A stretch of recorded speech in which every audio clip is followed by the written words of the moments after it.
Bonjour à tous. Merci d'avoir bravé la pluie pour venir à cet événement sur la délivrabilité.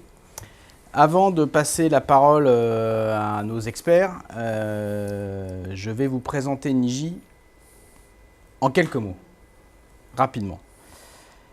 Juste pour vous dire que Niji, c'est donc une entreprise qui accompagne ses clients dans leur transformation digitale. On n'est pas uniquement une entreprise qui parle de marketing, on est aussi une entreprise, on le verra juste après, qui parle de tech, de conseil et de design. Niji, c'est une entreprise qui existe depuis 2021. On est aujourd'hui 1400 personnes dans l'entreprise. Le siège historique de l'entreprise est à Rennes. On est présent dans toutes les villes qui s'affichent à l'écran, évidemment Paris, Nantes, Lille, Lyon et Bordeaux. Et moi, je suis Jérémy, mais je suis ravi de vous recevoir et je suis le directeur de Niji Bordeaux. Juste pour préciser quelques mots sur l'activité de Niji. Donc Niji, c'est une entreprise qui est avant tout une entreprise de tech, qui fait également du design, donc de l'expérience utilisateur et qui est capable de faire des prestations de conseil, d'interfacer les métiers pour comprendre leurs actions. On a également une entité qui est intégrateur Salesforce. On fait de la data, de l'IA et de la cybersécurité. Des questions? C'est clair. Très bien. Merci Romain. Ouais. Des applaudissements, merci, non? Bravo. Donc, juste une petite slide pour vous expliquer un peu l'équipe qui s'occupe des sujets de dérabilité sur Bordeaux, mais aussi une partie de la France. Côté Niji, donc déjà il y a Mathilde qui est en face de moi, il y a Laura aussi qui est dans le fond de la salle, qui sont des experts marketing automation chez Niji et qui peuvent traiter les sujets de dérabilité sur nos projets globaux. Et puis moi depuis quelques années maintenant qui monte sur les sujets de dérabilité, qui sera votre interlocuteur principal ce soir. Ce soir, on a décidé de faire un événement autour de la dérabilité, notamment sur Bordeaux, parce que c'est des problématiques qui touchent les régions, c'est des problématiques de proximité qui touchent tous les acteurs. Moi, j'ai tendance à dire que toutes les entreprises qui envoient des emails peuvent avoir des problèmes de dérabilité. Et dès qu'on a un problème de dérabilité, ça peut toucher tout de suite le business d'une entreprise. Donc c'est pour ça qu'on a décidé de faire cet événement pour vous ce soir et de le diffuser aussi un peu plus tard dans les jours qui viennent. En tout cas, la question qu'on peut poser aujourd'hui, c'est déjà pourquoi la dérabilité est-elle aussi cruciale en 2024? Donc, on va vous arroser de quelques chiffres, hein. Vous n'allez pas y manquer forcément ce soir, il y aura quelques chiffres. Si on reprend des études qui peuvent paraître un peu partout, moi j'ai pas sourcé mais je pourrais vous partager les sources bien sûr juste après. En tout cas aujourd'hui sur des chiffres de 2023, ces chiffres de 2024 comme l'année n'est pas terminée, on ne les a pas encore. Sur 2023 on est sur environ 95% des mails qui sont délivrés en boîte de réception. Je vous expliquerai plus tard ce que ça veut dire, hein, le taux d'emails délivrés. C'est un taux qui est en baisse globalement. Depuis quelques années déjà le taux baisse. Un peu plus en 2023, il y a de fortes chances qu'il baisse aussi en 2024 avec les nouveaux.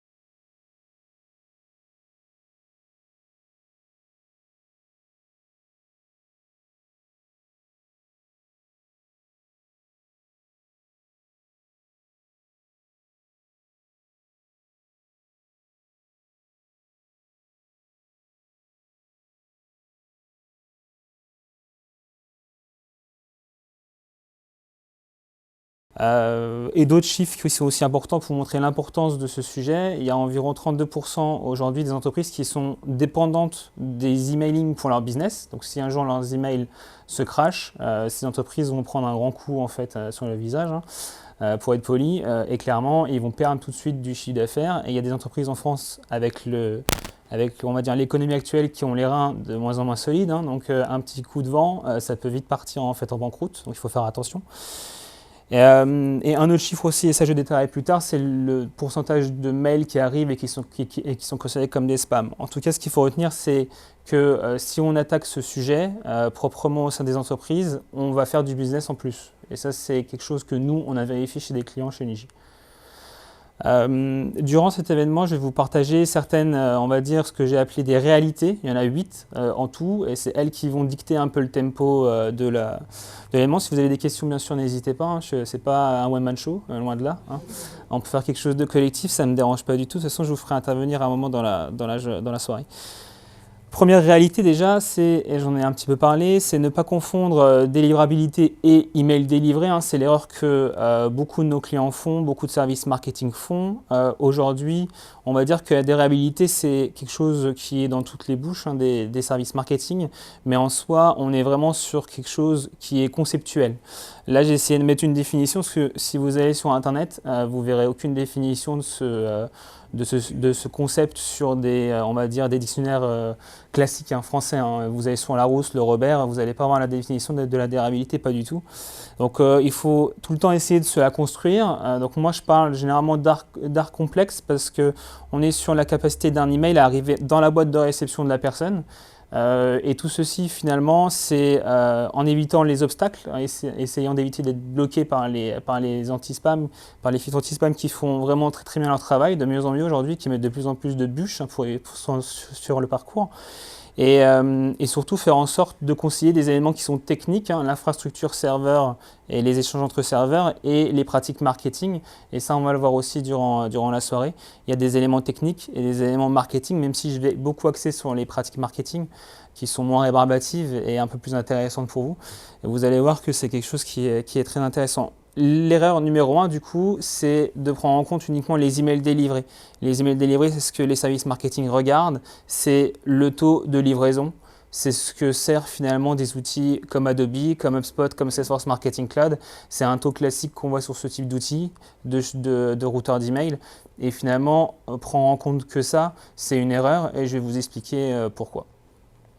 Si je rentre un peu dans le détail sur ce que c'est réellement la délivrabilité, donc c'est la définition que Niji a construite au fur et à mesure de ses expériences clients, ça va être déjà essayer réalité numéro 2, de connaître le cycle de la délivrabilité. J'ai mis vertueux ou vicieux parce que selon la façon dont vous allez l'appréhender, le travailler, il peut être vertueux pour vous ou il peut être vicieux. Et vous allez le voir, c'est un cycle qui est quand même assez important. Il y a pas mal d'étapes. La base, forcément, comme beaucoup de sujets informatiques, c'est la donnée. Il faut avoir une bonne qualité de données. Si on a une bonne qualité de données, on va pouvoir la traiter et faire de bonnes campagnes. Et c'est justement ce qu'on fait dans la case numéro 2. Donc la donnée, ça va plutôt être un sujet... il y a une infra technique, il y a un CRM, il y a de l'implémentation technique derrière, mais la bonne qualité de données, c'est aussi un sujet de marketing et on va le voir plus tard, c'est comment on collecte comme il faut la donnée. Ensuite, c'est comment on va gérer cette donnée pour créer des filtres, gérer les exclusions. Il y a des gens à qui on ne va pas envoyer cette campagne email et ça, c'est très important de le faire. Ça va être des problématiques plutôt marketing. Ensuite, on a l'infrastructure, donc c'est les échanges entre serveurs. Donc là, on va être sous l'écriture DNS. Je ne vais pas rentrer dans le détail ce soir, je pense peut-être qu'on fera une autre session dédiée un peu plus technique. Mais en tout cas, il y a des sujets vraiment de techos qui sont ici, des paramétrages qu'il faut faire. Et clairement, si on les rate, tout se casse la gueule, on ne va pas se mentir. Mais si on les fait très bien, tout peut se casser la gueule aussi. C'est le problème de ce cycle, c'est qu'il faut être bon sur toutes les étapes. Si on rate une étape, s'il y a ce qu'on j'appelle moi souvent un grain de sable, et ça je vais beaucoup l'aborder, s'il y a un seul grain de sable, en fait finalement le château de sable il s'écroule en fait tout simplement avec un seul grain. C'est ça qui est problématique. Après on a le contenu qui est purement quelque chose de marketing et je l'expliquerai plus tard. Les différentes messageries. Ce qui est intéressant quand on arrive ici, c'est qu'on commence à avoir des feedbacks. C'est ce que j'ai mis en bas. Il y a des process qui s'appellent les feedback loops qui ont été mis en place par les différentes messageries Internet en fait, qui permettent de récupérer des informations. Quand on envoie des mails, ce n'est pas à sens unique. Les messageries nous renvoient ce qu'on appelle des bounces, notamment. Nous renvoient aussi quand on arrive en inbox tout ce que le destinataire va faire. Quand le destinataire se désabonne, on récupère cette information.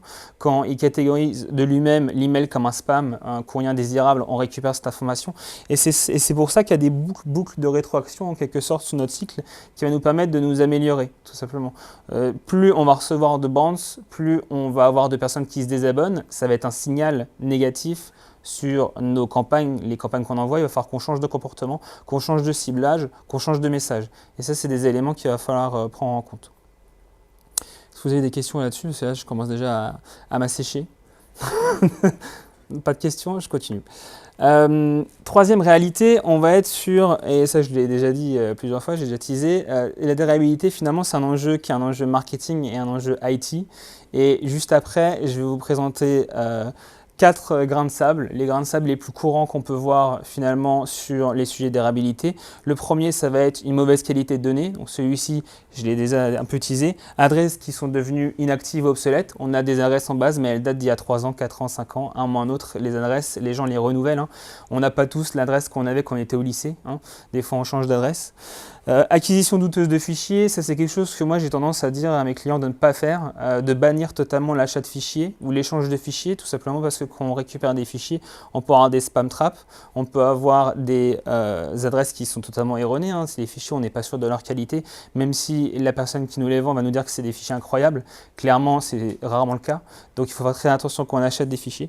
Et donc les spam traps, et ça je vais l'expliquer parce que je trouve ça intéressant, c'est finalement les fournisseurs d'accès Internet, hein, les webmails, ils ont créé de eux-mêmes des adresses qui sont fausses. Ils les savent fausses et ils les mettent en circulation. C'est un peu comme des faux billets, de la fausse monnaie en fait, en quelque sorte. Si vous les utilisez, finalement, vous êtes coupable. C'est assez dommage, mais c'est un peu le cas. Hein. Si un jour on paye avec un faux billet et que la caissière voit que c'est un faux billet, elle ne prendra pas notre billet. C'est le même principe en fait. Ces adresses email, elles sont là, elles circulent et on peut les avoir dans notre base de données. On les a généralement parce qu'on achète des fichiers.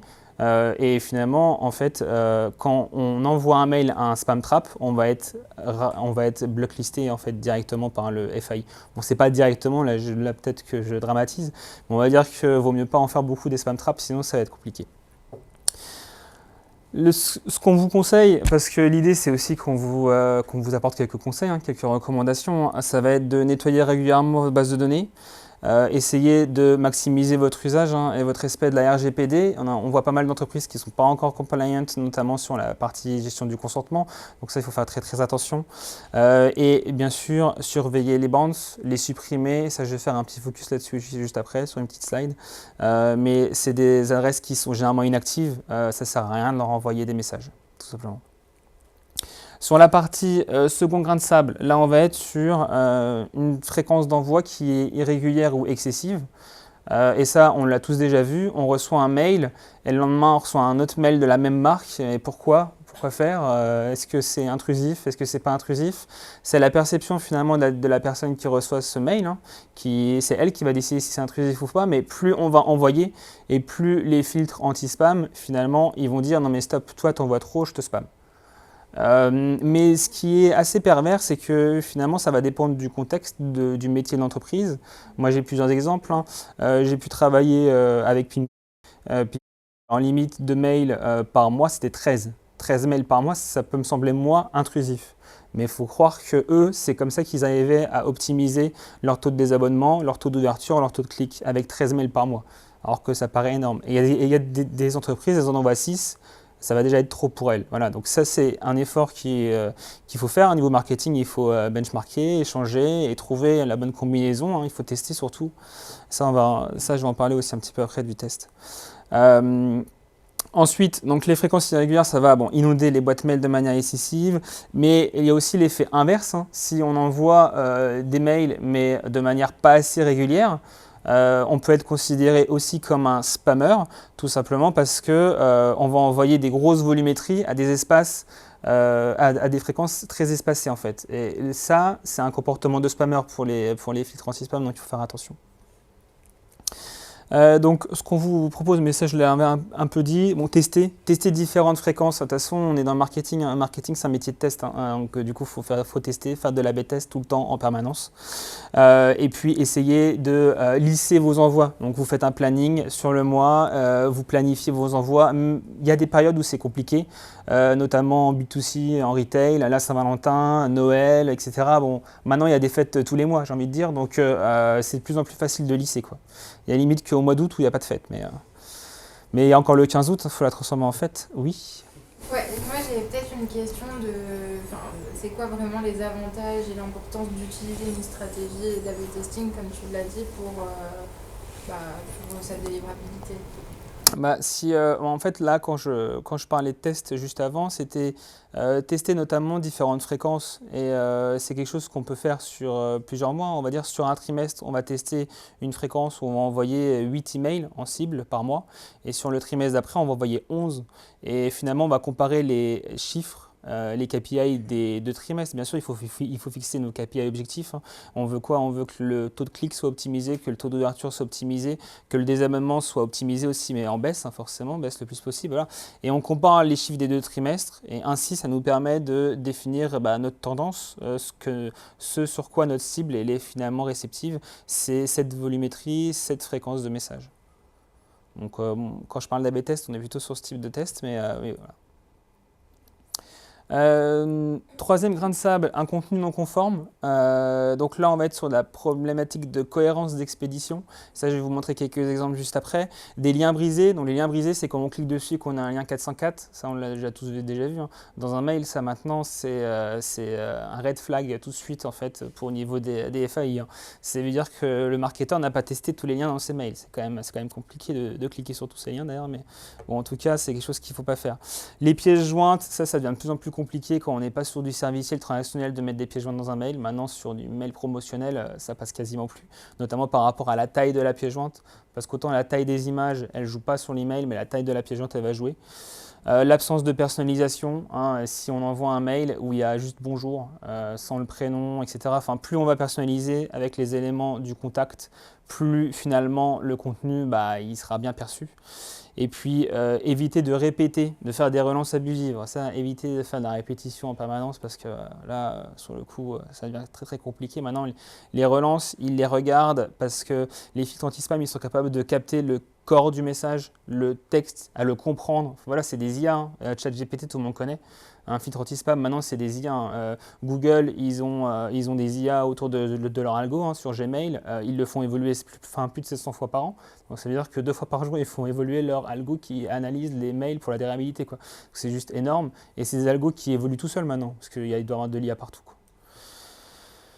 Donc en tout cas, essayez d'optimiser le contenu. Moi, ce que je dis souvent, c'est envoyer moins, mais envoyer mieux, avec un contenu de plus en plus engageant. Quoi. Et il ne faut pas mentir, il ne faut pas tromper, il faut être droit au but. On a le droit d'enjoliver les choses, mais il ne faut pas exagérer. Et logiquement, en fait, au fur et à mesure, votre cible, elle va être à l'écoute et elle va acheter vos produits. Quoi. Ça, c'est clé. Construire un plan global de communication avec l'aide du commerce. Bon, c'est sûr, les marketeurs, les commerciaux, ils ne s'aiment pas. Hein, généralement, ils se tirent un peu dans la bourre. Mais ce qui est sûr, c'est qu'il faut qu'ils échangent entre eux et que le plan commercial il soit aligné avec le plan de communication marketing pour que les deux services partagent les mêmes objectifs. Ça, c'est une certitude. Ça va aider aux marketeurs de prioriser les sujets, notamment. Parce que s'ils priorisent des sujets qui ne sont pas dans les objectifs des vendeurs, il va y avoir un conflit et finalement, ça va aider personne. Et bien sûr, tester des emails avec les outils de privatisation. Il y en a pas mal qui sont gratuits sur Internet. Hein. Il y a mailtester.com qui est très très bien, moi que j'utilise. On peut envoyer jusqu'à 3 mails par jour, c'est gratuit. Donc, et il donne vraiment énormément d'informations sur votre contenu, sur les infrastructures avec lesquelles vous les envoyez, etc. Donc c'est vraiment pas mal. Voilà, c'est un outil gratuit qui est pas mal. Quatrième point, mais celui-ci est vraiment technique, c'est une infrastructure qui sera défaillante. Donc on va avoir un expéditeur qui est mal authentifié au niveau de l'annuaire DNS, hein, donc comme un annuaire, comme une page jaune mais sur Internet en quelque sorte. Donc là il va y avoir un problème d'authentification, donc ça c'est des paramétrages qui sont mal faits, hein, tout simplement. Il va y avoir un mauvais usage des adresses IP aussi. J'en parle pas beaucoup des adresses IP, mais il y a le sujet, hein, est-ce qu'on a une adresse IP uniquement pour nous ou est-ce qu'on va la mutualiser avec d'autres entreprises qui partagent le même outil de routeur? Ça, c'est des sujets aussi pour les entreprises. Et, moi, j'avais un cas comme ça chez un client à nous qui envoyait des mails transactionnels de confirmation de commande justement. Le client, il passait commande en fait d'une prestation de service sur Internet et il devait recevoir sa confirmation de commande par mail, sauf que la confirmation de commande, elle mettait 4 heures à venir.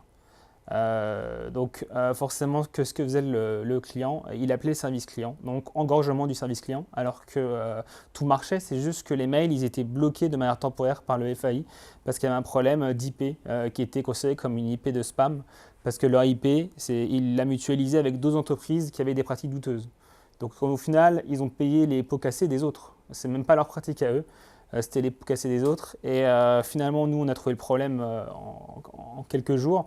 Et, par contre, ça a mis 3 mois à corriger. Voilà. Donc c'est pour ça, il faut faire attention en fait à ça. En tout cas, là-dessus, même si là, audit régulier des écritures DNS, pourquoi? Parce qu'on est aussi dans un monde en mouvement. Il y a de plus en plus de sécurité, de plus en plus de rançonnage. Vous le voyez à la télé, hein, souvent, perte de données chez Picard récemment, là, je crois la semaine dernière, là, qui a perdu 450 000 de leur compte, je ne sais plus quoi en fait, qui ont été piqués. Enfin, moi, j'étais client Picard, j'ai reçu un mail de Picard qui me disait on a perdu vos données. Bon, tant pis, vous êtes le 10e cette année, donc c'est pas très grave au final. Je vais m'en sortir. Alors, en tout cas, il faut faire attention à ça. On est sur une perpétuelle évolution des normes de sécurité, il faut faire attention. Quatrième réalité, au moindre grain de sable, on finit en spam. Ou pire, on finit bloqué. J'ai déjà donné quelques exemples de blocage temporaire, mais là, je vais essayer de vous faire participer sur cette quatrième réalité. Ce que j'ai fait ce matin, c'est que j'ai screenshoté mon spam Gmail. Donc ça, c'est mon adresse perso Gmail sur le dossier spam. Au final, je me dis, qu'est-ce qu'on voit, quoi? Qu'est-ce qu'on voit là? Qu'est-ce que vous, quand vous regardez cet écran, vous voyez, et quels sont déjà les petits enseignements que vous pouvez voir par rapport à votre dossier de spam, à vous, quoi? Qui parle le premier? Il n'y a que des annonceurs, quoi. Ouais. Il y a des marques qu'on connaît. Il y a des marques qu'on connaît. Il y a des marques qui ont l'air d'être des marques légitimes, en tout cas. Cléor, ça a l'air, Leroy Merlin, ça a l'air assez légitime. Bon, il y a du Cdiscount ici, mais le surprise est un peu tendu là. On se dit, bon, surprise, Cdiscount, ça fait un peu bizarre. Alors, ça, c'est la boîte spam, comme Gmail met automatiquement les mails en spam. Donc, effectivement, si moi je porte une analyse juste ça, ce que je vois, c'est que je vois déjà tous ces mails qui sont illégitimes pour moi. Ils sont illégitimes parce que déjà là, on a classique, vous avez un colis. Alors ça, vous avez un colis, ça n'existe pas. Hein. Ça, c'est que du phishing, du hameçonnage. Le jour où vous recevez un mail comme ça, il faut être réaliste. Vous pouvez l'ouvrir, mais cliquez jamais dedans, quoi. Je pense qu'un mail sur 1 million, c'est des vrais mails. Mais là, du coup, il y a celui-là. Il y a celui-là, livraison en cours. Là, on voit livraison colis suspendu. Tout de suite, ça nous fait peur. Il faut qu'on clique. Donc, c'est pas terrible. Il y a aussi quelque chose qui est intéressant, c'est quand ils personnalisent avec l'adresse email. Mon adresse email à moi, c'est stéphan.romain. Donc, dès que je vois des stéphan.romain, je sais que c'est de l'illégitime. Une entreprise, elle ferait jamais ça. Une entreprise normale ne ferait jamais ça. Donc, du coup, tout de suite, on voit que c'est illégitime. Après, il y a des mots-clés, notamment dans les titres. Quand on voit du surprise comme ça, oula, faut pas cliquer ça. Surprise, débloquer des récompenses, ça c'est pas bon, ça c'est sûr. Pareil là-dessus. À la fin, on a du gratuit là. Gratuit, super coupon. Ça aussi, c'est du spam words en fait, même si j'aime pas les spam words. On va dire que sur les mails illégitimes comme ça cartonne. Et là, clairement, ceux-là, ils sont légitimes. Par contre, les autres, on peut se poser des questions quand même. Les autres, on peut se poser des questions. Donc, du coup, je les ai ouverts. Bon, déjà, je vais vous montrer juste un mail illégitime. Voilà. Là, on a un petit mail de Leroy Merlin. Bon, là, qu'est-ce qu'on voit ? Là, on voit quoi sur celui-là? Bon, on voit clairement que c'est moche. Hein. C'est clairement moche. Et Leroy Merlin, ils n'enverront jamais ça. Moi, personnellement, je ne les connais pas, mais voilà. Leroy Merlin, le logo, on le connaît. On est tous passés devant un magasin un jour en voiture. Ça ne ressemble pas à ça. Hein. Donc, clairement, c'est pas Leroy Merlin qui a envoyé ça. Il n'y a pas de logo, en plus bas, il n'y a pas de lien de désabonnement, voilà, c'est pas du tout conforme à RGPD. Et aussi, et ça c'est important parce qu'on le voit tout de suite, l'expéditeur. L'expéditeur, c'est marqué Leroy Merlin, certes, mais derrière, qui est NWJC, c'est foutu ça n'existe pas dans le monde du marketing normal. On n'est pas censé avoir ça quand on reçoit un mail. Si vous avez ça, c'est illégitime et il ne faut pas du tout cliquer dans les... En tout cas, Gmail, il a trouvé que c'était légitime tout seul. Les autres, je les ai mis en bleu, hein, c'est ceux qui paraissent légitimes, mais qui sont perçus comme gênants. Ils sont perçus comme gênants dans un premier temps. Moi, ce que je vois, c'est qu'ils sont quand même envoyés souvent. Cléor, ils m'en ont quand même envoyé 3 en l'espace de 3 jours. 4 jours. Et Event Paris aussi, quoi. Et en plus, je suis remonté plus bas et ils m'en envoient tout le temps. Donc je pense que c'est pour ça, majoritairement, qu'ils ont été spammés par Gmail. Et ils ne respectent pas du tout les critères de fréquence. Surtout que je clique jamais. Je ne suis pas du tout actif pour eux. Bon, là, j'ai cliqué sur Clear ce matin, mais en soi, de base, je ne suis pas du tout actif pour eux. Ils ne devraient même pas me cibler. Mais si je regarde le mail de Clear, ce qui est particulier, c'est qu'il est en spam, mais pourtant, l'expéditeur, il est normal. Là, on est sur un beau mktclear.com, hein, donc on est sur un sous-domaine de Clear. C'est très très bien ça en fait en temps de notification. Après, sur l'objet, même si on ne le voit pas sur la télé, on est sur un objet où c'est marqué offre flash, moins 10% supplémentaire sur les colliers Black Friday. Et moi, d'expérience, je peux vous dire que Black Friday dans l'objet, c'est pas bon. Le Black Friday, c'est hyper méga touchy comme sujet. Surtout parce que ça envoie des promotions en masse. Les promotions en masse de base, ça peut s'apparenter à de la publicité abusive, donc il faut faire attention à ça. Et mettre Black Friday, c'est un peu un clignotant pour les filtres anti-spam, hein. Généralement, les entreprises qui vous envoient des mails, et je pense que vous le verrez, parce que le Black Friday, c'est la semaine prochaine. Donc là, vous avez déjà commencé à recevoir des mails de Black Friday, et généralement, elles ne tentent pas trop le Black Friday dans l'objet. Nous, on travaille avec tout fait pour éviter le Black Friday dans l'objet, quoi. Tout. Après, ils essaient d'autres choses, mais le Black Friday dans l'objet, ils évitent. Voilà, donc en tout cas, moi, c'est ce que j'ai pu voir. Après, il y a une petite communication un peu trop agressive aussi sur les prix. C'est du moins 50 plus du moins 10%. Ça peut quand même paraître assez bizarre, assez peu honnête. Donc, c'est peut-être aussi pour ça que ça peut paraître comme une arnaque, mais bon, j'y crois pas trop. Au niveau infrastructure, l'email, il était vraiment propre, hein. Tout était propre en termes d'authentification. Les serveurs, tout ça, c'était super propre. Et pourtant, les pratiques marketing font que c'est passé en spam chez moi. Si c'est en spam chez moi, c'est forcément en spam chez d'autres clients. Et le fait que ce soit en spam chez moi, Clear ne le voit pas. C'est ça le sujet, en fait, surtout. Parce que le spam, c'est considéré comme une boîte de réception. Donc, ça arrive dans les KPI de mail délivré. Clear ne voit pas que c'est en spam chez moi, donc ils ne savent pas. Ça se trouve, ils ont 20% de spam, ils ne le savent pas. Il faudra peut-être les appeler, Jérémy, d'ailleurs. Enfin, ou s'ils nous écoutent. Clear, on est là pour vous aider. En tout cas, au-delà de l'aspect spam, il y a aussi l'aspect bloqué. Bloqué, c'est pire, hein. Bloqué, c'est pire parce que bloqué, on n'est même pas en spam. On n'arrive même pas dans la boîte, on n'est même pas visible. Mais ça, par contre, on le sait. Une marque qui est bloquée le sait, elle peut le savoir. Il faut déjà qu'elle regarde, parce qu'on ne lui dira pas qu'elle est bloquée, hein, mais si elle regarde, elle le saura. Et en fait, finalement, il y a 4 niveaux. Il y a 4 niveaux de blocage. Le premier niveau, ça va être livraison en courrier indésirable. Donc, c'est ce que je vous ai montré là. On va dire que c'est du spam. Mais il y a 100% des mails, ça se trouve qu'ils sont en spam, personne ne le sait, mais c'est en spam. Ça, c'est le premier niveau, ça va. C'est pas le niveau le plus compliqué parce qu'on reste dans la boîte de réception. Après, il va y avoir la limitation de volume. Ça va être quelque chose. Je vais envoyer, là, je lance ma promo Black Friday. Je vais envoyer 300 000 mails. Je les envoie à 10 heures. Mais sauf qu'à midi, il n'y en a que 30 000 qui sont partis. Regarde, c'est que 10%. Parce qu'en fait, il y a des FAI qui m'ont bloqué de manière temporaire. Ils ont pris en compte une certaine partie de ma base, mais pas toute. Je suis bloqué. Comment je fais? J'essaie de comprendre déjà quels sont les FAI qui m'ont bloqué, vers qui en fait je vais pouvoir me tourner, parce que les FAI, ils ouvrent des portes, hein. Ils ont des postmasters, on peut les contacter, on peut échanger avec eux, comprendre pourquoi on s'est fait bloquer. Voilà, et essayer de montrer patte blanche, dire qu'on va être des bons élèves, qu'on va faire bien les choses. Et généralement, ils nous débloquent. Pas tous, hein. Gmail, c'est un peu plus compliqué de les contacter, mais on va dire que sur la majorité des FAI, il y a quand même moyen de faire quelque chose. Le troisième niveau, ça va être le blocage temporaire. Celui-ci, c'est celui que je vous ai expliqué tout à l'heure avec mon exemple de Transac, hein. La confirmation de commande qui arrive 4 heures plus tard. Là, on va avec quelque chose qui est bloqué temporaire. Pendant 4 heures, le FAI refuse de délivrer notre email. Mais après, il le délivre. Ça, il faut le voir comme un signal qu'on fait de la merde. Donc, du coup, il faut corriger, tout simplement. Donc, il faut se poser les bonnes questions, aller chercher les bons indicateurs pour trouver la solution. Le quatrième, ça va être le blocage permanent. Bon, là, on est blacklisté total d'un FAI qui ne nous chute plus. Bon, moi, j'ai déjà vécu le cas chez des clients. Orange, Wanadoo, ils aiment bien bloquer comme ça. Donc, on envoie des mails et il y a 20% des mails qui n'arrivent jamais parce qu'on est bloqué. Du coup, il y a 20% de la cible qu'on est obligé d'exclure de toutes nos campagnes jusqu'à temps qu'on trouve une solution. La solution, ça peut être on contacte Wanadoo et on les supplie. On leur dit qu'on est des bons élèves, s'il vous plaît, pitié. Bon, ça marche une fois sur deux. Et ensuite, sinon, on va changer de nom de domaine, on va changer d'adresse IP. Ça a des coûts. Hein, une adresse IP, c'est 1500 l'année, hein, mais il faut la chauffer. Enfin, il y a des coûts aussi de ressources humaines pour faire tout ce travail. Un domaine pareil. Donc, forcément, il faut changer aussi le paramétrage de votre outil de routage. Enfin, il y a des coûts, donc il faut faire très, très attention à ça. Cinquième réalité sur les 8 réalités que je présente aujourd'hui, comprendre le fonctionnement des filtres anti-spam. Forcément, c'est la base pour être pote avec eux et pour qu'ils soient finalement ouverts sur nos mails, il faut comprendre comment ça fonctionne.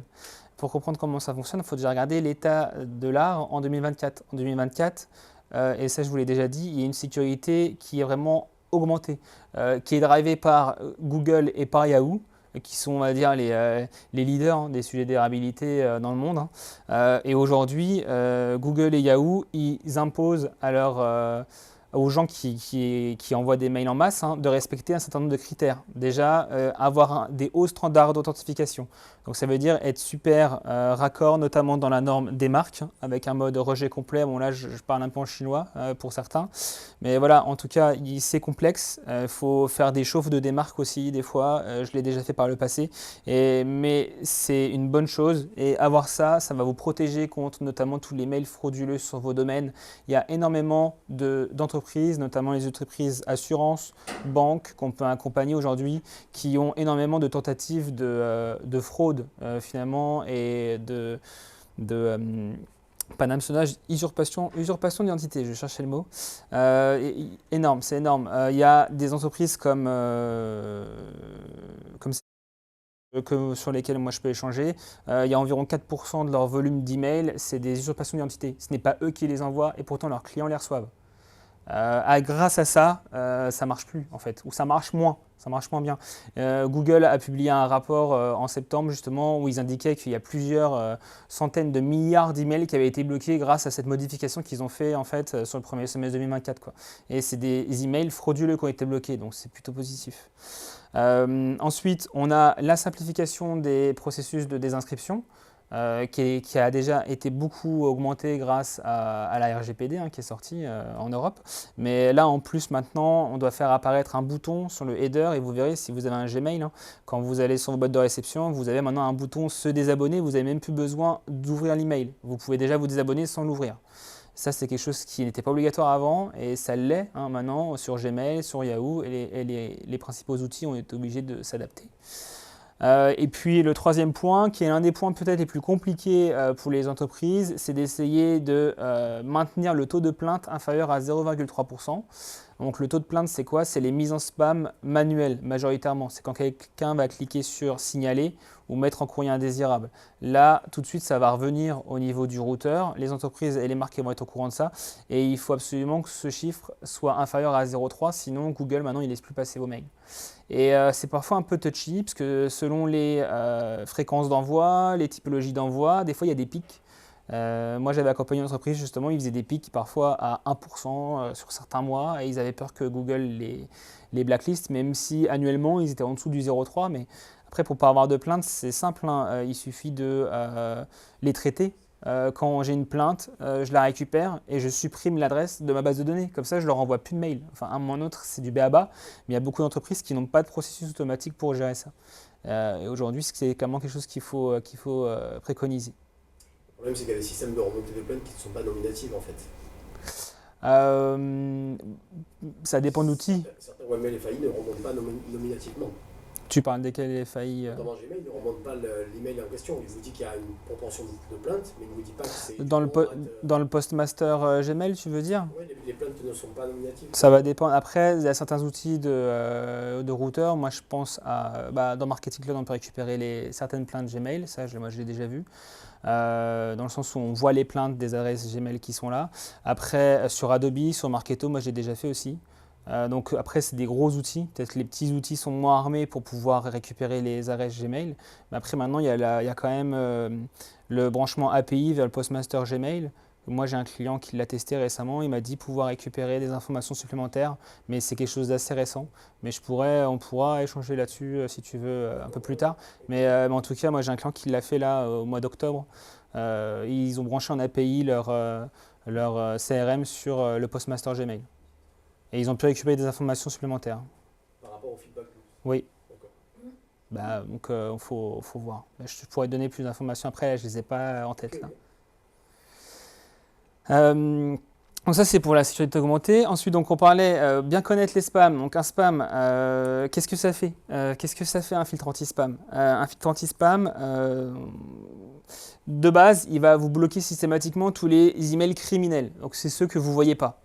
Là, les petits emails qu'on a vus, là, le colis, etc., c'est ceux qui passent, mais ils sont gentils ceux-là. Là, les emails criminels, c'est des trucs vraiment compliqués qu'on pouvait voir dans les années 2000. J'ai pas mis de screenshot, j'aurais dû, mais c'était des trucs horribles qui disaient donnez-moi de l'argent tout de suite, sinon je tue votre famille. Enfin, j'ai vu des trucs comme ça.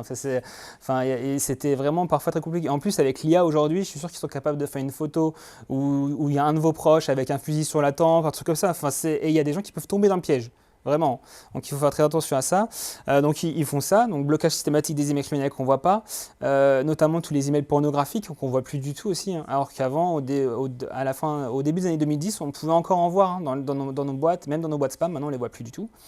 Ensuite, il y a les blocages systématiques des mails qui sont mal authentifiés, donc c'est ce que j'ai parlé tout à l'heure, ceux qui ont un mauvais paramétrage des normes, des marques, des KIM, SPF, etc. Tout cela, en fait, ils vont être bloqués. Ce qui est bien, c'est que ceux-là, on a des retours. Ces blocages sont renvoyés du coup par ce qu'on appelle les feedback loops. On a un peu discuté de ça. Et ceux-là, on va pouvoir les récupérer et les traiter dans notre base de données. Derrière, il va y avoir un tri des emails restants. Il y a quelque chose qu'on appelle un peu le grey mail. Le grey mail, c'est les différents onglets qu'on voit pousser dans les messageries aujourd'hui, notamment sur Google. On le voit, réseaux sociaux, notifications, promotions. C'est le petit écran que j'ai mis là. Et finalement, ces mails, ils vont être triés par rapport à l'article typologie de communication, ils vont être mis dans ces onglets et c'est Google qui va le faire. Sur Outlook en B2B, ils l'ont fait récemment. Maintenant, il y a deux boîtes. Il y a une boîte principale et il y a une boîte pour les mails un peu moins prioritaires, c'est plutôt publicité, etc. Donc même en B2B, on commence à s'y mettre sur ce type de choses. Et ça, il faut faire attention parce que moi, il y a beaucoup de mes clients qui me disent « Romain, moi je veux arriver en boîte principale ». La boîte principale, c'est la boîte vraiment où vous recevez que les mails de votre famille. Et franchement, maintenant, sur Gmail notamment, c'est quasiment impossible d'arriver en boîte principale comme ça pour une marque. On va être dans la boîte promotion. Et puis, il faut s'y faire. La boîte promotion, c'est la boîte de réception. C'est pas mauvais d'être dans la boîte promotion. Les gens, en plus, ils ont tendance, pas moi, parce que moi, j'ai 17 000 mails dans ma boîte promotion, mais les gens, ils ont quand même tendance, généralement, à aller dans leur boîte promotion pour regarder les mails parce qu'il y a des offres, il y a des bons de réduction et tout le monde est content de recevoir un petit moins 20%, un petit moins 30% des fois, donc ils y vont, ils regardent. Donc l'inbox, ça va être vraiment la boîte de réception, la vôtre, et celle-ci c'est de plus en plus rare. Et après, sinon, on va être en spam, comme je vous ai montré là, avec certains exemples, c'est Gmail qui trie et qui met directement en spam.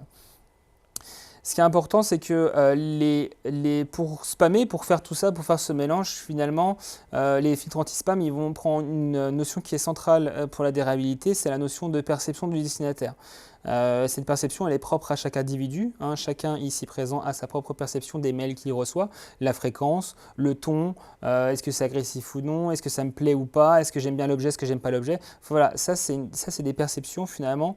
Et les marketeurs, finalement, au sein des entreprises, ils doivent être capables de gérer cette perception et d'anticiper par rapport à leur plan média et leur plan de communication. Il y a plusieurs, on va dire, indicateurs. Il y a des indicateurs universels, il y a des indicateurs comportementaux qu'il faut prendre en compte et c'est toutes ces choses finalement qu'il faut analyser en emailing en fait. Donc on a déjà parlé de certains, ce sont les indicateurs universels, on va être sur les nombreuses plaintes, on a des plaintes, on a des envois des adresses erronées, bon, c'est les bounce, si on envoie des spam traps, mais si c'est difficile parfois d'identifier un spam trap, ou en tout cas si vous êtes capable de le faire, ça c'est un indicateur qui est vraiment très très mauvais au niveau des filtres anti-spam. Si on envoie des spam traps, si on envoie beaucoup à des bounce, si par exemple vous envoyez un mail et que vous avez 5, 6, 7% de bounce à chaque envoi, à un moment ou autre, ils vont siffler la fin de la récré, c'est sûr. Les bounce, moi j'ai tendance à dire que c'est maximum 1%, quoi. Même s'il y a certaines entreprises qui se permettent du 2-3%, mais un jour ou l'autre, elles sont pris par la patrouille, c'est sûr. Donc il faut faire attention à ça. En indicateur universel positif, on va être sur l'inverse. Si vous n'avez pas de plainte, pas de bounce, ça veut dire que vous avez un bon ciblage. Ça veut dire que vous envoyez à des gens qui sont engagés sur vos contenus. Et derrière, ces personnes qui sont engagées, ils vont ouvrir, ils vont cliquer. Et là, on va passer sur les indicateurs qui sont comportementaux. Et tout ça, c'est regarder par les filtres. Hein. Donc c'est pour ça, le nombre de clics utiles, hein, si la personne elle l'ouvre et qu'elle clique sur le lien de désabonnement, ça ne va pas forcément être pris en compte. On va être plutôt sur des clics utiles, sur les différents CTA qui sont dans vos mails. Les réponses aussi, les réponses aux emails. Moi j'ai déjà lancé pour des rattrapages de dérabilité, hein, dans le sens où c'est une entreprise qui commence à être bloquée, qui commence à voir qu'il y a des choses qui se passent sur ses mails, de lancer des campagnes où on invite le destinataire à répondre à l'email. Répondre directement en cliquant sur répondre. Et ça, c'est hyper engageant. Ça montre que la personne, elle est vraiment intéressée par le mail parce qu'elle répond. Mais en même temps, on a invité à répondre. Et ça, c'est une campagne de rattrapage. Moi, j'ai tendance à lancer des campagnes de rattrapage de plus en plus avec des clients. Donc, il faut faire attention à ça. Mais en tout cas, c'est des choses qui sont faisables. La désinscription, j'en ai pas trop parlé parce que finalement, c'est quelque chose qui peut être positif à mes yeux. Quelqu'un qui se désinscrit, s'il est pris en compte, finalement, ça veut dire que c'est un signal positif. On respecte la loi française, on offre un lien de désinscription. Le lien d'inscription, il est simple, la personne est désinscrite, on ne lui envoie plus de mail. C'est bon, il n'y a pas de problème, on est dans les clous, on n'est pas hors la loi et on fait les choses bien. Par contre, s'il y a des pics de désinscription, ça veut dire qu'il y a un mauvais ciblage. Si vous avez un coût de 2-3% d'inscription, c'est que les personnes ne sont pas du tout intéressées, c'est que vous êtes trompé dans votre ciblage. Vous le faites une fois, 2 fois, ça passe, la 3e fois, vous pouvez potentiellement avoir un risque de blocage. Il faut faire attention à ça. La réalité la plus sympa, c'est celle que je préfère, c'est celle où je bitch un peu. On va essayer d'arrêter justement. Moi, j'entends beaucoup de choses. J'entends beaucoup de choses sur la dérabilité depuis que j'en fais. Et moi, à chaque fois, je leur dis non, mais ça, c'est n'importe quoi. Il faut faire attention. Donc, j'ai tendance à dire qu'il faut arrêter de colporter les mythes et légendes parce qu'il y en a pas mal. Et je vais faire 2 petits focus. Un focus sur le rôle des images. On entend beaucoup de choses sur les images. Mais pour moi, ce qui est le plus important sur les images déjà, c'est de bien les héberger, faire en sorte que les images soient hébergées sur des serveurs qui soient au nom de votre marque, que le nom de votre marque, en fait, elle soit distribuée sur le nom de votre expéditeur. Que l'email il soit homogène, qu'il y ait une certaine cohérence d'expédition. Je vais en revenir juste après, j'ai fait une slide dédiée là-dessus aussi. Mais en tout cas, ça, c'est la chose la plus importante sur les images. Après, il y a le fameux ratio image-texte. Il y a 10 ans, on entendait parler, oui, il faut 60% de texte, 40% d'images, sinon ça va pas, ça va en spam. Peut-être qu'il y a 10 ans, c'était le cas, mais maintenant, ça n'existe plus, ça.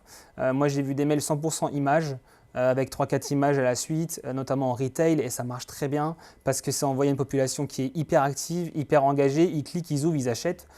Aucun intérêt de les bloquer, quoi. À un moment ou un autre, c'est des contenus qui sont engageants. Donc voilà, et le 100% texte n'est pas forcément bon non plus, quoi, parce que c'est quand même assez moche du 100% texte, on va pas se mentir.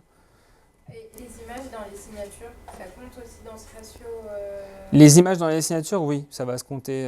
Ça va être des images dans le corps de l'email, donc oui, tu vas l'avoir aussi en B2B si effectivement vous mettez des images dans les signatures, notamment les bannières qu'on peut voir en dessous de la signature, ça va compter dans ce ratio. Ouais. Donc en tout cas, le ratio image-texte, ça on l'oublie. Le principal, c'est l'expérience utilisateur, c'est que votre email soit attrayant et qu'on ait envie de cliquer dessus, qu'on ait envie de faire l'action derrière. Le poids des images, c'est pareil, d'où le poids des images joue sur l'email parce qu'au final, c'est juste un lien qui pointe vers une image qui est hébergée sur un serveur. L'image n'est pas dans le mail. Hein. Donc effectivement, ça peut jouer, mais pas sur la dérabilité, ça va jouer sur une seule chose, c'est quand vous affichez l'email sur votre outil, quoi, parce qu'il y a le temps de chargement des images. Donc plus vous allez mettre des images qui sont lourdes, et plus ça va prendre du temps à les ouvrir, quoi. Mais c'est tout. En soi, en fait, c'est la seule chose que ça va faire. Donc le poids des images n'a vraiment aucun, voire très très peu d'impact, mais moi j'ai jamais vu de cas où le poids des images avait un impact. Quelque chose que je vois aussi qui est intéressant, bon là on n'est pas trop sur un mythe, mais on est plus sur quelque chose qui m'est venu quand j'ai rédigé la slide, c'est essayer de travailler le plus possible l'accessibilité des emails. On est sur une société qui évolue, on fait plus attention aux gens qui ont des handicaps, notamment les handicaps visuels. Et les gens qui ont des handicaps visuels, quand ils voient un mail, il faut que ce soit écrit correctement. Si c'est des toutes petites polices, toutes petites taille 6, tout en bas, ça c'est pas bon. Et les filtres anti-spam commencent à prendre en compte ça. Je sais que Gmail en 2025 ils vont sortir une évolution là-dessus sur leur algorithme, donc il faut faire vraiment attention à ça. Les petites polices en bas, on en voit beaucoup. Hein. D'ailleurs, Clear, il y avait beaucoup de petites polices en bas, c'est peut-être pour ça qu'ils se sont fait spammer. Ensuite, autre mythe et légende, juste un peu plus rapidement, c'est le code HTML. Donc c'est pour les quelques techos qui passent par une agence pour rédiger leur code HTML. Donc un mail HTML, finalement, quand il est correctement rédigé, il n'y a pas de problème. Il faut vraiment qu'il soit rédigé par un pingouin.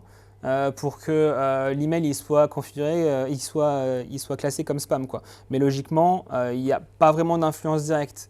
Par contre, il y a certaines nuances parce qu'il y a un sujet, surtout aujourd'hui, autour de l'empreinte des campagnes. Aujourd'hui, les algorithmes anti-spam, ils sont capables de regarder les campagnes que vous avez envoyées avant et de faire un rapprochement pour voir si ces campagnes sont similaires, que ce soit dans les images qu'ils proposent, dans les textes, mais aussi dans le code HTML. Donc si vous faites beaucoup de reuse où vous modifiez vraiment rien, donc de la relance bête et méchante, ça va être perçu directement à partir de votre code HTML, il faut faire attention. Donc ça c'est important. Évitez de trop recycler les codes HTML. Après, évitez les textes cachés, même si on n'est plus en 2000, hein, mais évitez de mettre du blanc sur blanc pour faire passer des messages rigolos entre collègues. Ça, c'est des choses qui ne marchent plus. Évitez les contrastes faibles aussi, pour la même idée que la slide d'avant, c'est que si on a des contrastes faibles, on va mal lire l'email. Donc du coup, ça sera moins accessible, le message sera moins bien perçu. Ensuite, on a le poids de l'HTML. La majorité des outils aujourd'hui d'emailing, les routeurs, ils vont mettre des alertes dès que l'email atteint un certain poids. Parfois c'est 102 KO, parfois c'est 200, parfois c'est 1000, etc. Après, le poids de l'HTML en soi, il n'a pas vraiment d'impact sur la durabilité. Il n'y a pas de limite officielle, aucune messagerie le dit. Par contre, il faut faire attention parce que de plus en plus de messageries tronquent l'email à partir d'un certain poids. Notamment Gmail, il tronque à partir de 102 KO. Donc et ça, vous l'avez vu, vous ouvrez un mail Gmail et vous voyez, il faut cliquer sur ouvrir plus, etc., déplier l'email, et là, on voit tout l'email. Et ça, il faut faire attention parce que si vos messages clés ils sont en bas de l'email, dommage pour vous, quoi. Donc c'est pour ça que les messages clés, généralement, on les remonte un peu, hein. Les CTA, tout ça, il faut les mettre en haut. Et un sujet qui est important aussi parce que c'est quelque chose qui est beaucoup perçu, c'est le multipart. Le multipart, c'est quoi? C'est le fait d'avoir plusieurs versions de votre mail. Quand vous l'envoyez, il faut avoir une version text only, il faut avoir une version HTML à minima. Et ça, c'est quelque chose que tous les routeurs aujourd'hui proposent nativement sans que vous fassiez rien, donc c'est parfait. Mais en tout cas, si vous le faites, notamment un mail via Outlook comme à l'ancienne, c'est pas sûr que ça marche. Donc il faut faire attention. Réalité numéro 7, optimiser la réputation de votre domaine. Et ça, j'en ai déjà un tout petit peu parlé, c'est rendre son identité expéditeur cohérente. Ça, c'est, je pense, le point le plus important quand on met en place une infrastructure email. On fait en sorte que ça soit costaud au niveau sécurité, et ensuite, quand on rédige nos premiers emails, on fait en sorte que l'adresse d'expédition, elle soit, là dans mon exemple, brandée Niji. Ensuite, que l'adresse de réponse, quand on clique sur répondre, ça soit brandé Niji, que tous les liens à l'intérieur de l'email ils poussent vers des images qui sont hébergées sur des serveurs qui appartiennent à Niji. Voilà, ça c'est la base. Parce que si vous mettez beaucoup de liens qui appartiennent à autre chose, ça peut être le cas, hein. Niji peut très bien promouvoir un partenaire, donc il met un lien vers une image qui est sur un site d'un partenaire, etc. Ça passe parce qu'il y a un lien quand même, c'est pas un mensonge, etc. Mais si, et ça moi je le vois, vous faites notamment travailler une agence sur la création des emails, mais que vous ne changez pas les liens, et que les liens des images, ils sont hébergés sur le site de l'agence qui a créé l'email, là ça peut provoquer des conflits en fait, il faut faire attention. Donc le maximum de conseils qu'on peut donner aujourd'hui, c'est augmenter la transparence. Bannir l'utilisation des expéditeurs de type no reply, on en voit encore beaucoup trop, ça n'invite pas à répondre, tout simplement. Donc, et aujourd'hui, on est dans un système qui veut que les destinataires des messages répondent et soient engagés. Donc si on dit no reply, tout de suite, c'est moins bien. Sur du transact, ça arrive beaucoup, hein, notamment sur des mails de banque, banque assurance, il y a beaucoup de no reply. Bon, eux encore, ils ont le droit, parce que de toute façon, c'est des mails qui sont énormément lus, énormément ouverts. Donc il n'y a pas de problème, mais par contre les emails commerciaux, il ne faut plus mettre d'une ne pas répondre et d'une no reply, c'est pas possible. Dire qui vous êtes dans le pied de l'email, ça c'est la base. Mettre les mentions légales, ça c'est des choses RGPD en plus, hein, j'invente rien, c'est pas des conseils que je sors du chapeau. Utiliser un nom d'expéditeur qui est cohérent par rapport à ce que vous faites. Là j'ai mis Romain Niji, Romain c'est pas trop cohérent, on va dire c'est juste mon prénom, mais service client c'est plus cohérent déjà. Là tout de suite on voit à qui ça parle, quoi. Donc voilà, ça c'est des choses qu'il faut faire. Et dernier petit point, et on en aura terminé pour ce soir, c'est essayer au maximum de personnaliser vos stratégies de communication en rapport à vos ciblages. Je vais vous donner quelques exemples. Le premier exemple, c'est surtout faire en sorte de bien collecter des données, collecter des adresses de qualité, favoriser la qualité à la quantité. Ça, c'est hyper important. Donc, à privilégier, c'est les adresses que je vais collecter quand mes clients y passent commande. Faire en sorte de bien les collecter, parce qu'il y a moi, je vois beaucoup d'enseignes encore qui prennent le numéro de téléphone, mais pas l'email. Donc, essayez de prendre les deux, hein, c'est toujours mieux. Après, il y a des enseignes qui communiquent en SMS, hein, et ça marche très bien. Mais en tout cas, pour votre base de données, c'est mieux d'avoir les deux. Essayez de prendre en compte beaucoup les inscriptions spontanées à des newsletters. Généralement, quand on s'inscrit sur un site web pour recevoir une newsletter, on donne sa vraie adresse email. Donc, il faut faire en sorte de bien prendre en compte ces données. Le téléchargement de contenu, c'est pareil. Quand on veut télécharger un contenu, et c'est pour ça que beaucoup de marques nous poussent à télécharger des contenus et à remplir un formulaire qui nous embête en plus. On est là, non, mais pourquoi ils demandent tout ça comme information? Mais c'est donnant-donnant. À un moment donné, vous prenez de la ressource d'une entreprise, elle veut aussi un peu de vous, quoi. Et ça, c'est le principe du win-win, quoi. À bannir, c'est l'achat et l'échange d'adresses email, même si je sais qu'il y a des entreprises qui le font, mais il faut faire attention. Si vous le faites, il faut être hyper attentif à la gestion de vos bounces. Dès que vous envoyez avec une liste que vous achetez, il faut checker les bounces. Si c'est trop haut, il faut arrêter d'envoyer. Vous essayez d'exclure, de traiter vos bounces et vous réessayez. Voilà, mais il y a des techniques, hein, bien sûr, pour communiquer auprès d'achats de listes, mais il faut faire attention à ça. Conserver vos sources de collecte, ça c'est des choses que je vois très très rarement. Généralement, les entreprises ont tous des CRM. Pourtant, quand ils achètent des fichiers, quand ils récupèrent des données, la source de la collecte, elle est vraiment très générique. C'est marqué service marketing, commerce, etc. Mais on ne sait pas d'où ça vient. Le contact, on ne sait pas s'il vient de l'événement Intel, s'il vient du téléchargement de tel formulaire. Et il viendra du site web, ça sera marqué site web, mais on ne sait pas de quoi. Et c'est dommage. Il faudrait la date de la collecte. Il faudrait pourquoi on l'a collecté. Parce que tout de suite, si on sait pourquoi on l'a collecté la personne, on connaît déjà son premier intérêt. Si on l'a collecté à un événement retail, bah, il est intéressé par ça. Si on l'a collecté parce qu'il a téléchargé un livre blanc, bah, il est intéressé par le contenu du livre blanc, etc. Et quelque chose aussi que moi j'aime bien, c'est que si on monitore ces sources de collecte, on va pouvoir voir quelles sources de collecte fonctionnent le mieux et donc rationaliser nos coûts et mettre l'effort financier sur celles qui fonctionnent le mieux, quoi. Donc ça, c'est aussi du win-win pour vous. Vous allez pouvoir gérer mieux votre budget marketing. Dernier point, envisager le double opt-in. Le double opt-in, c'est quelque chose qui va peut-être arriver un jour au niveau RGPD, je ne sais pas. Je sais qu'en Allemagne, il y en a énormément du double opt-in. Ce n'est pas obligatoire en Allemagne, mais c'est devenu un peu une petite norme. Il y a pas mal d'entreprises qui le font. Le double opt-in, c'est quoi, hein? C'est je vais m'inscrire notamment à un espace client, et ça, on l'a déjà fait. On s'inscrit à un espace client, on reçoit un mail de confirmation d'inscription et là il nous demande une double authentification pour être sûr que vous êtes bien un être humain. Ça permet en fait finalement à la marque d'être sûr que votre adresse mail est bonne parce qu'on va vous envoyer tout de suite un mail pour confirmer l'adresse mail finalement en quelque sorte. Donc on est sur des adresses mail qui sont bonnes, on va être sur de la bonne data quality du coup dans votre CRM, des gens qui sont assez engagés parce que s'ils ont fait le processus de double opt-in, c'est qu'ils ont envie de recevoir les informations.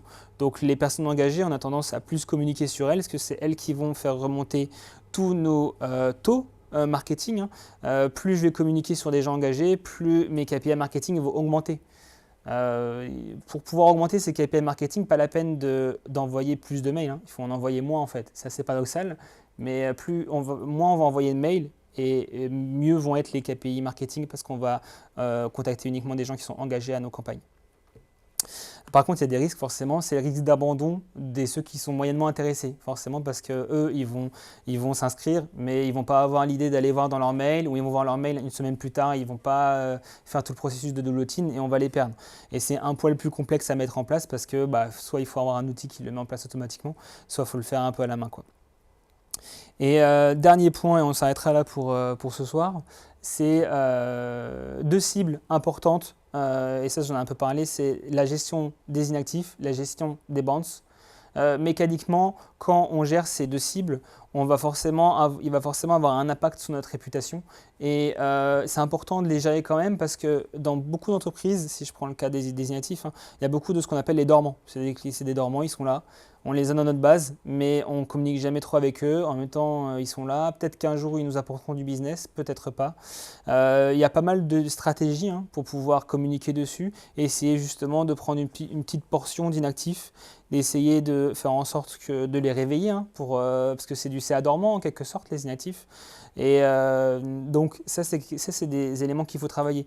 Plus les inactifs dans votre base vont être vont augmenter, hein, vont avoir une grosse portion de base, plus votre réputation elle va baisser. Donc c'est pour ça qu'il faut faire attention. Si les gens sont trop inactifs, trop longtemps, on les supprime, on ne les garde pas. À quoi ça sert d'avoir des gens qui finalement ne sont pas du tout intéressés à nos messages?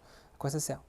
À un moment ou à un autre, il faut mettre quand même une certaine limite. Si au bout de 3 ans, la personne n'a jamais répondu à ce message, il faut arrêter de lui envoyer des messages. 3 ans, c'est beaucoup en plus, j'ai été gentil, là, j'aurais pu dire 6 mois. Et sur la gestion des bounces, les bounces, c'est quoi? C'est des retours, hein, qu'on a des FAI, comme quoi généralement les arrests ne sont pas bonnes. Ça va être la grosse majorité, hein. Il va y avoir plusieurs catégories de bounces, mais je ne rentre pas dans le détail là. Mais en tout cas, si on supprime ces adresses email de notre base et qu'on ne les cible plus, mécaniquement, notre taux de dérabilité va augmenter et tous nos taux d'ouverture de clics ils vont tous augmenter, quoi. Alors que si on les ignore, et beaucoup d'entreprises les ignorent encore aujourd'hui, et les incluent encore dans leur base, les taux vont rester ce qu'ils sont, ça va être dans un statu quo. Et potentiellement un jour ça peut vous bloquer, donc ça peut même atteindre des contacts qui sont valides pour vous, à qui vous envoyez des mails et qui sont actifs, et finalement même ceux-là ne recevront plus les mails à cause des bandes que vous ne traitez pas. Voilà, et c'est à peu près tout pour ce soir. J'espère que ça ne vous a pas trop ennuyé. Est-ce que vous avez des questions? Est-ce que vous avez des questions? Pas de questions? De toute façon, on reste là toute la soirée, encore toute la nuit, donc on peut se poser des questions. Donc moi, en tant que client, j'ai vu un catalogue, en tout cas j'ai entendu un catalogue de bonnes pratiques à appliquer si je veux réussir à atteindre mes clients. Dans quelle mesure l'IA aujourd'hui, alors je crois que c'est un secteur où l'IA est vraiment hyper active depuis longtemps, bien avant la mode des GPT et compagnie. Aujourd'hui, avec l'avènement des assistants conversationnels, à quel point ça rebelote le métier justement? En fait, moi quand je vois en termes de marketing automation, marketing digital pur, hein, moi quand je vois l'IA, pour moi il y a deux prismes, mais qu'on voit aussi dans la société globale, hein. Il y a l'IA prédictive qui existe depuis pas mal de temps déjà, et les outils de marketing automation aujourd'hui, ils ont des modules d'IA prédictive qui leur permettaient déjà d'envoyer notamment une communication à la bonne heure, à l'heure la plus propice pour avoir le plus d'engagement possible. Ça, c'est quelque chose qu'aujourd'hui le prédictif est capable de faire depuis de nombreuses années. Aussi, pouvoir dire